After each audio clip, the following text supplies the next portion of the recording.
Hi guys, আপোনালোকক আমাৰ আজিৰ এই বিশেষ ভিডিঅ'টোৰ মাধ্যমেৰে লৈ যাবলৈ বিচাৰিছোঁ নগাঁও জিলাৰ ৰহালৈ। নগাঁও চহৰৰ পৰা কিছু দূৰ নিলগত অৱস্থিত ৰহাৰ মাজমজিয়াত থকা ৰহা আদৰ্শ শিশু বিকাশ কেন্দ্ৰ নামৰ এই বিদ্যালয়খনত অলপতে ভাৰতীয় কিষাণ সংঘ নগাঁও জিলা সমিতিৰ সৌজন্যত অনুষ্ঠিত হৈ যায় এখন গাম্ভীৰ্যপূৰ্ণ সভা। চ' ফ্ৰেণ্ডছ, অলপো পলম নকৰাকৈ ভাৰতীয় কিষাণ সংঘ নগাঁও জিলা সমিতিৰ সৌজন্যত অনুষ্ঠিত হোৱা এই সভাখনৰ বিষয়ে জানো আহক। বলক ফ্ৰেণ্ডছ, ভিডিঅ'টো আৰম্ভ কৰোঁ। মানে কি আৰু কৃষিৰ হওক বা অন্যান্য ক্ষেত্ৰতে ৰাইজৰ কাম যদি কৰিবলৈ ভাল পাওঁ বা মন যায় একাগ্ৰতাভাৱে, খুবেই আনন্দিত।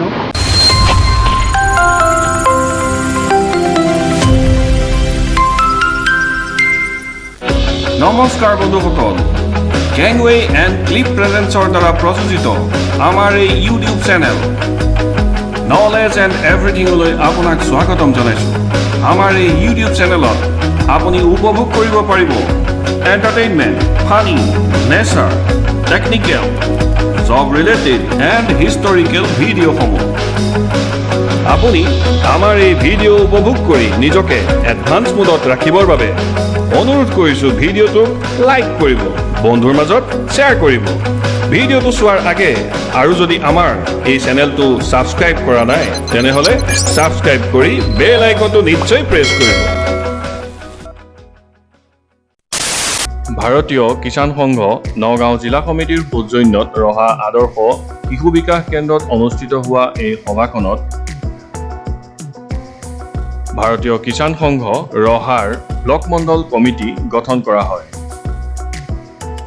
ৰহাৰ ব্লক মণ্ডল কমিটিখন গঠন কৰাৰ ক্ষেত্ৰত ভাৰতীয় কিষাণ সংঘ নগাঁও জিলা সমিতিৰ তৰফৰ পৰা সভাপতি পুষ্পেন্দ্ৰ শইকীয়া আৰু সম্পাদক কিৰাত নাৰায়ণ বৰা উপস্থিত থাকে।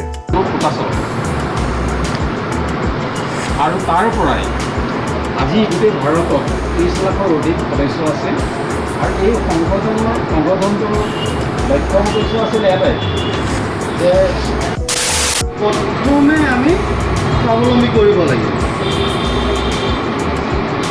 যদি আমি 100 টকা বিলাহীও কৰোঁ 500 টকাকৈ হ'লে আমি 50,000 টকা ইনকম কৰিব পাৰোঁ। সেই বিলাহী উৎপাদনটো জৈৱিকভাৱে কেনেকৈ কৰিব পাৰি, ঘৰতে সাৰ উৎপাদন কৰি গছজোপাক কেনেকৈ আমি ডাঙৰ কৰিব পাৰোঁ, তাৰ উৎপাদন কেনেকৈ বৃদ্ধি কৰিব পাৰোঁ, সকলোখিনি যদি প্ৰশিক্ষণ থাকে তেতিয়াহ'লে কম খৰচতে তেওঁলোকে আয় কৰিব পাৰিব আৰু চমুকৈ সিমানকৈ ভাৰতীয় কিষাণ সংঘই জন্ম লগ্নৰে পৰা সমগ্ৰ ভাৰততে জৈৱিক কৃষিৰ ওপৰত আধাৰিত কাম কাজসমূহ নিয়াৰিকৈ চলাই গৈছে আৰু জৈৱিক কৃষিৰ ওপৰত বহুলভাৱে প্ৰচাৰ জন্ম লগ্নৰে পৰা আজিলৈকে চলাই গৈছে। ইয়াৰ ভিতৰত তেওঁলোকৰ মতে কৃষি ক্ষেত্ৰত কীটনাশক হিচাপে আমি নহৰু, জলকীয়া আৰু আদাৰ ব্যৱহাৰ কৰিব লাগে, সেউজীয়া সাৰ ব্যৱহাৰ কৰিব লাগে।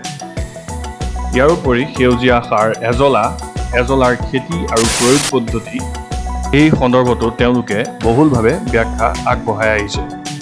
কীটনাশক হিচাপে তুলসীকো ব্যৱহাৰ কৰিব পৰা যায়।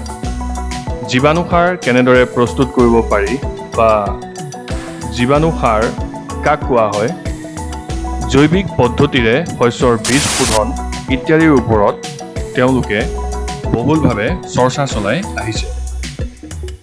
ফ্ৰেণ্ডছ, আপোনালোকে আমাৰ এই বিশেষ ভিডিঅ'টো অকণমানো স্কিপ নকৰাকৈ একান্ত মনে চাই থাকক, তেতিয়াহে আপুনি ভাৰতীয় কিষাণ সংঘৰ নগাঁও জিলা সমিতিয়ে ব্লক মণ্ডল সমিতি ৰহা গঠন কৰিবলৈ যাওঁতে কাক কাক নিৰ্বাচন কৰিলে, কোন এই পদবীত অন্তৰ্ভুক্ত হ'ল, আপোনালোকে সবিশেষ জানিব পাৰিব। ফ্ৰেণ্ডছ, আপোনালোকে আমাৰ এই ভিডিঅ'টো চাই কেনেকুৱা পালে তলত থকা কমেণ্ট বক্সত কমেণ্ট কৰি জনাবলৈ নাপাহৰিব।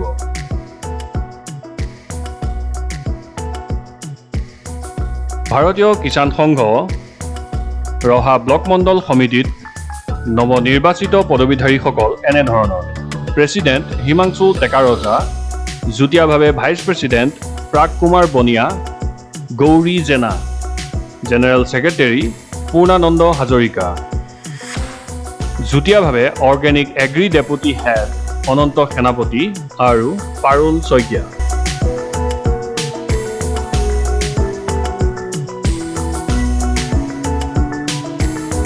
এডভাইজাৰ হিচাপে প্ৰমোদ বৰা, হিৰণ্য শইকীয়া, সোণাৰাম পাটৰ, প্ৰসন্ন দাস, যতীন চন্দ্ৰ দাস নিৰ্বাচিত হৈছে। এই কমিটিখনে আগন্তুক দিনবোৰত জৈৱিক কৃষিৰ ওপৰত ভাৰতীয় কিষাণ সংঘৰ তৰফৰ পৰা ৰাইজৰ সুবিধাৰ্থে কাম কৰিব বুলি ইয়াৰ স্থানীয়সকল আশাবাদী। চাওক, এইটোতো আৰু খুবেই আনন্দিত। কাৰণ কিয় মানে কি আৰু কৃষিৰ হওক বা অন্যান্য ক্ষেত্ৰতে ৰাইজৰ কাম যদি কৰিবলৈ ভাল পাওঁ বা মন যায় একাগ্ৰতাভাৱে, খুবেই আনন্দিত। সেইটো কাৰণে আমাৰ জিলাৰ পৰা বিষয়ববীয়াসকলৰ লগত যোগাযোগ কৰি এই আজি অনুষ্ঠানভাগ আমি ৰহাৰ মানে কি ব্লকৰ যিখন মানে সমিতি এখন হয়, সেই সমিতিখন গঠন হ'ল। সম্পাদকৰ দায়িত্বটো ৰাইজে নিৰ্বাচিত মোকেই কৰিলে। আপোনাৰ ভাল নামটো? মোৰ নামটো ভাল নাম পূৰ্ণানন্দ হাজৰিকা, আৰু মই এই দায়িত্বটো মই আঁকোৱালি লৈছোঁ আৰু ৰাইজক কৈছোঁ যে আপোনালোক মোক সহায় কৰক। মই আপোনালোকক কিমানখিনি সহায় কৰিব পাৰোঁ সেইটো আপোনালোকে মোক সহায় কৰিব লাগিব। আৰু মোৰ লগতে আছে নৱনিৰ্বাচিত সভাপতি ডাঙৰীয়া, জিলাৰ পৰা আপোনালোকে সকলোৱে জ্ঞাত আমাৰ জেনেৰেল ছেক্ৰেটাৰী হিৰাত নাৰায়ণ বৰা ডাঙৰীয়া। ফ্ৰেণ্ডছ, আপোনালোকে আমাৰ এই ভিডিঅ'টো চাই কেনেকুৱা পালে তলত থকা কমেণ্ট বক্সত কমেণ্ট কৰি জনাবলৈ নাপাহৰিব। লগতে এই ভিডিঅ'টো চোৱাৰ শেষত লাইক, ছাবস্ক্ৰাইব আৰু কাষতে থকা বেল আইকনটো প্ৰেছ কৰিবলৈ নাপাহৰিব। এনে কৰিলে আপোনালোক আনৰ পৰা এডভান্স মোডত থাকিব পাৰিব। চ' ফ্ৰেণ্ডছ, আজিৰ আমাৰ এই ভিডিঅ'টো ইমানেই। পুনৰ এটা নতুন ভিডিঅ' লৈ অহাৰ প্ৰতিশ্ৰুতিৰে আজিলৈ বিদায়। টেক কেয়াৰ, বাই বাই।